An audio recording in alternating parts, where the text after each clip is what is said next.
Assalamualaikum warahmatullahi wabarakatuh. Alhamdulillahilladzi faddala bani azama bil ilmi wal amal. Wassalatu wassalamu ala sayyidina Muhammadin ala kulli hal wa ala alihi wa ashabihi ashabil karamati wal kamal. Amma ba'd. Yang terhormat Dewan Juri dan teman-teman yang dimuliakan Allah.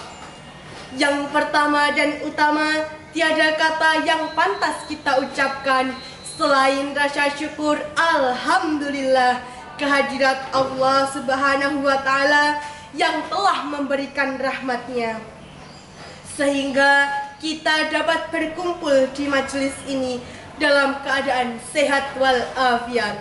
Amin ya rabbal alamin.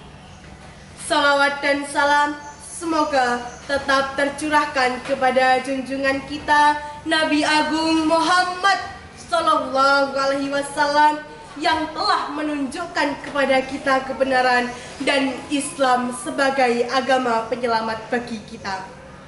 Hadirin dan Dewan Juri yang dirahmati Allah, dalam kesempatan kali ini perkenankanlah saya menyampaikan pidato dengan judul Kesabaran Remaja dalam Menyebarkan Islam di Era Globalisasi. Hakikat sabar adalah kemampuan seseorang dalam mengendalikan emosi agar mampu bertahan dalam kebaikan dan keburukan. Keberhasilan menahan gejolak hati demi mendapatkan sesuatu yang lebih baik lagi dengan jalan mensucikan Tuhan Allah Subhanahu wa Ta'ala. Hadirin, marilah kita simak kisah Nabi Muhammad Sallallahu Alaihi Wasallam ketika dakwah ke Taif yang berjarak 86 km dari kota Mekah. Rasulullah berangkat ke Taif dengan berjalan kaki. Masya Allah, bayangkan seandainya saat ini kita berjalan sejauh itu untuk melakukan dakwah, siapkah kita? Rasulullah berdakwah selama 10 hari untuk mengajak kaum Taif memeluk agama Islam. Tetapi Rasulullah malah mendapatkan hinaan, cemoohan, makian.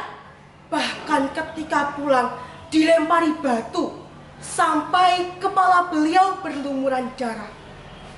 Ketika pulang, Rasulullah berteduh di kebun anggur milik Utbah bin Rabi'ah. Akhirnya, salah satu pekerja Rabi'ah yang bernama Adas memeluk Islam setelah mendengar doa Rasulullah. Nah, begitulah kisah perjuangan Nabi kita yang menyebarkan agama Islam dengan penuh kesabaran. Bagaimana seandainya kita melakukan dakwah seperti itu? Siapkah kita melakukan dakwah dengan penuh kesabaran? Hadirin yang dirahmati Allah, sabar banyak disebutkan dalam Al-Quran maupun hadis, sehingga kita sebagai generasi Islam perlu mempelajari ajaran agama Islam, lalu mendakwahkan ajaran agama Islam di era globalisasi ini juga harus dengan penuh kesabaran. Karena dengan bersabar kita akan mendapatkan balasan surga di akhirat nanti. Amin ya rabbal alamin. Sebagaimana firman Allah dalam Al-Quran surat Al-Furqan ayat 75. A'udzu billahi minasyaitonir rajim.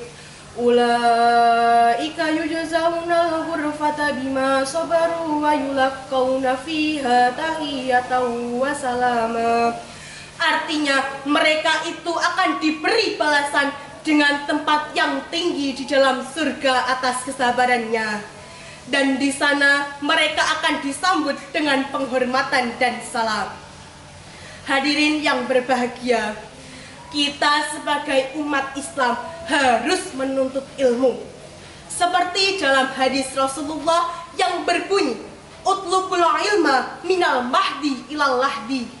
Artinya, tuntutlah ilmu dari buayan hingga ke liang lahat. Kita sebagai umat muslim perlu mempelajari atau mendalami tafsir Al-Quran, sejarah kenabian, dan lain-lain. Sehingga kita tahu bagaimana Nabi kita menyebarkan agama Islam. Seperti dalam hadis Rasulullah yang berbunyi, "Balighu anni walau ayah." Artinya, sampaikanlah dariku meski hanya satu ayat. Atas dasar hadis tersebut, kita sebagai generasi muda wajib menyampaikan ajaran agama Islam. Walaupun kita akan mendapat banyak tantangan berupa hinaan, ejekan, bahkan sikap masyarakat yang menentang tentang kebenaran yang kita sampaikan. Dengan kesabaran dalam berdakwah, kita akan ikut berperan dalam mengembangkan agama Islam. Marilah kita jadikan sikap sabar yang dicontohkan Nabi Muhammad sebagai modal dakwah. Mari kita teguhkan kesabaran dalam kalbu sampai akhir waktu. Sebagaimana firman Allah dalam Al-Quran surat Ali Imran ayat 146. A'udzu billahi minasyaitonir rajim. Wallahu yuhibbus sabirin. Artinya, dan Allah mencintai orang-orang yang sabar. Demikian pidato dari saya, semoga bermanfaat. Mohon maaf jika ada kesalahan, dan wabillahi taufiq wal hidayah waridha wal inayah. Wassalamualaikum warahmatullahi wabarakatuh.